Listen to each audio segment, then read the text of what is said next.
Now, Mr. Garcia, let's you and I have a chat, sir. Okay. It's one of the reasons you have to be a little older before they make you a judge, because you have a certain life's experience. Your whole defense to this case, Mr. Garcia, is that it was an unfortunate circumstance that caused this problem because Correct. your limousine was that you had originally booked for these people was in an accident. That is your entire defense, correct? And yet, sir, you come here to court as a businessman with not an iota of proof, not a scintilla of proof, not a document, not a police report, not an insurance claim, not a mechanic's report, nothing that would support your statement that the limo was in an accident. Do you know how many times, Mr. Garcia, I have called car service and the car service didn't come on time? I'm waiting 5 minutes and 10 minutes and 15 minutes, and all of a sudden I call up and I say, where's my car? And they say to me, stuck in traffic. There's a major traffic jam. The car was in an accident. We're going to send another car for you right away. You know what that means, Mr. Garcia? That means that they overbooked for that particular time and that they figured they could shuffle around a little bit and make it work. Call somebody from, I don't know, Ventura and say, listen, pick these kids up. And because they're kids in this case, you thought it would be okay. We offer them a discounted rate. You're going to offer it to them for nothing because that's what the service they got was worth. Absolutely nothing. They planned an event. They got all excited about it. They raised their own money to make it a wonderful, memorable evening. And I'm sure that your company didn't absolutely ruin it for them. But one of the highlights of an evening like that for young people like this is to have an elegant limousine complete with radio and television and all the things that go into a limousine, usually in working order. Afford an evening, a certain festiveness. You spoiled it because you overbooked, and then you gave them some baloney that the car was in an accident. Judgment in this case is for the plaintiff in the amount of $360, full amount that they paid. That's all. Parties are excused. You may step out. Judge Judy will continue in a moment. Versus Lee, step forward, please. Lois Meek says she was attacked by Josephine Lee when they got on a bus. Josephine says Lois punched her in the back for no reason. Order. All rise. Your Honor, this is number 20 on the calendar in the matter of Meek versus Lee. Parties have been sworn in, Judge. You may be seated. How could two such lovely-looking ladies get involved in a cat fight like this? According to the complaint, you were both waiting for a bus, the same bus stop. You both boarded the bus, and that's where the stories change. So, you're suing her for injuries. You want $1,412. She says that you injured her. She wants $373. Ms. Meek, let me hear the story. Just went to the market buying my fruit for the week. 4 cantaloupes, 8 bananas. Had it in my tool bag, which I carry every week, with my backpack. Was waiting for the bus, sitting in the shelter.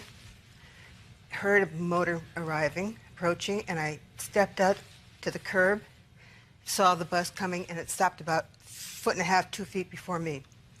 Miss Lee was standing about 10 feet down the road. The bus stopped before me, very, very heavy. Picked my foot up and walked slowly to the bus. Attempting to step up, raising my knee, this woman comes running behind me and up my left side, knocking me off balance. And This woman, you mean the defendant? this Miss Lee ran around the back of me, behind me, and up my left side and cut me off, and then approached the bus driver. Showed her fare, paid her fare, walked down the aisle, The third horizontal seat behind the bus driver, she stopped in the aisle with her back to the aisle, resting her little cotton bag and a black leather purse, both small, on the chair, waiting for me to pass, feeling that she was watching me. I thought, I've got to put as much distance between this woman as possible. This is trouble. I walked to the rear of the bus, walked to the last seat, the long seat across the bus, and there are two vertical seats, two horizontal seats in front. I'm turning around, back into the seat on the right, and this woman comes walking down the aisle, walking very fast, staring at me, and I thought, uh-oh. So she approaches me, starts pushing me, and I'm warding her off with my fruit. Can you imagine? And pushing me and fell. The bus started and I fell. My fruit went down. I fell on the bus. She's standing up there. My fruit's down there, and I thought, oh, I bruised my cantaloupes. I was just sick about it. Thinking I bruised my fruit, my bananas, they're gone, they're mush. So I stood up as soon as I could, quickly as possible, and she started pulling my hair. Amazing. Pulling my hair. And with that, the bus, she jarred or something, pulled me back on the vertical seat. There are two vertical seats in the rear. She fell back, and I fell on top of her because she's pulling my hair. She wouldn't let go. When I fell, I braced my arm between us so as not to hit my head. I get upset, I'm sorry. And with that, I braced my hand, my arm, so we wouldn't hit each other's head, and she bit my index finger. With that, there was the German. Well, everyone was instructed to leave the bus. The bus driver was saying, nobody, they're yelling to the bus driver. Oh, I'm sorry, I have to go back. When she ran around me, when I was walking downstairs in the bus, I said, relax. I said, what's your hurry? There's a lot of seats. The bus is empty. And she, I guess that infuriated her. I don't know what happened. Ms. Lee, let me hear your version of these events. Okay, on February the 16th, 1996, I was approaching the bus stop, Park Presidio and Geary Street, and I noticed that there was a Caucasian woman and elderly gentleman standing by the bus stop sign, and the bus stop sign is 20 to 25 feet north of the bus shelter. And I had two shopping bags in my hand, and I was standing about 6 feet from the bus shelter. When the bus pulled up, and Anthony Chan, the bus driver, he pulled up to the bus shelter, and I headed toward the bus, and plaintiff just ran up behind me and started pushing and shoving me to try to get on the bus ahead of me. And at that point, I just ignored her. And then when I got on the bus, I paid my fare. So who got on first? I did. At no time was plaintiff ever in front of me. So you got on the bus first? Yes. So I got on the bus, I paid my fare, and she was behind me, and she just came up and punched me in the back. And I turned around to see who hit me, and she said, what's your hurry, honey? You get on the bus. And so I ignored her, and then I proceeded to the middle part of the bus, and just as I put my bags down, I was about to sit down, she came up behind me and punched me in the back a second time. And then she started to head toward the back of the bus, and I turned around, I pushed her back and said, quit hitting me. And that's when she pushed me back, and it just went like this, back and forth. And then she couldn't wait, and then she finally started punching me and kicking me. And because she was so busy punching and kicking me that she didn't hang on to anything on the bus, I was still hanging on. And she fell to the floor. And then when I turned around, I tried to get up to try to head to the front of the bus to tell the bus driver to call the police on her. She jumped me from behind and started punching and kicking me from behind. And as if that wasn't enough, she ran up behind me and grabbed me from behind with scratches, and she dug her nails into my face and my right eye, and that's how I lost my contact lens. And by that time, the bus driver, but anyway, well, he can tell you. You're the bus driver? Yes. Step up here, please. Would you tell me your name, sir? Anthony Chen.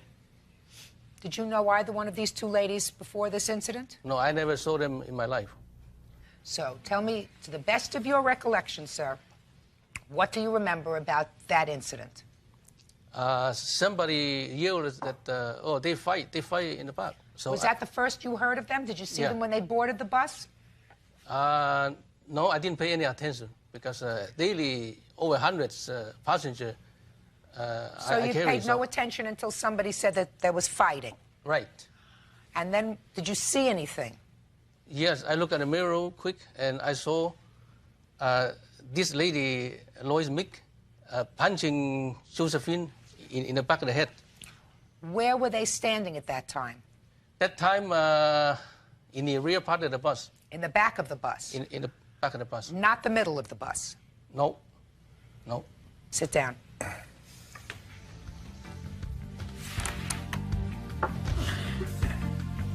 I'd like to see your medical bills, please. Judge Judy is ready to rule. Did you pay this bill? No. Good, don't pay it. Who called an ambulance? The bus. Did you call an ambulance? Yes. Well, then you pay it.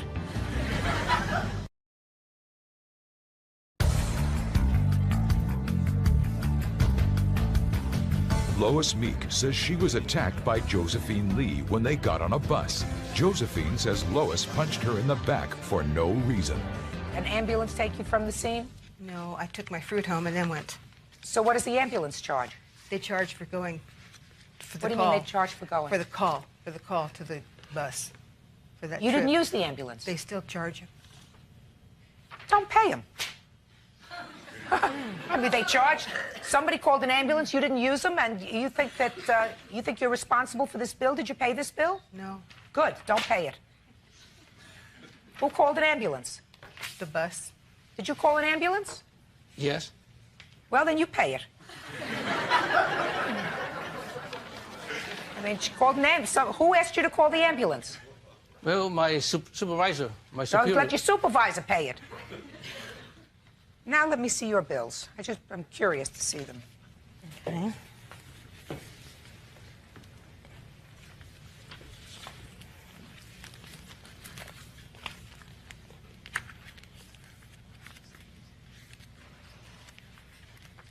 Did the same ambulance treat you as treated her? Yes.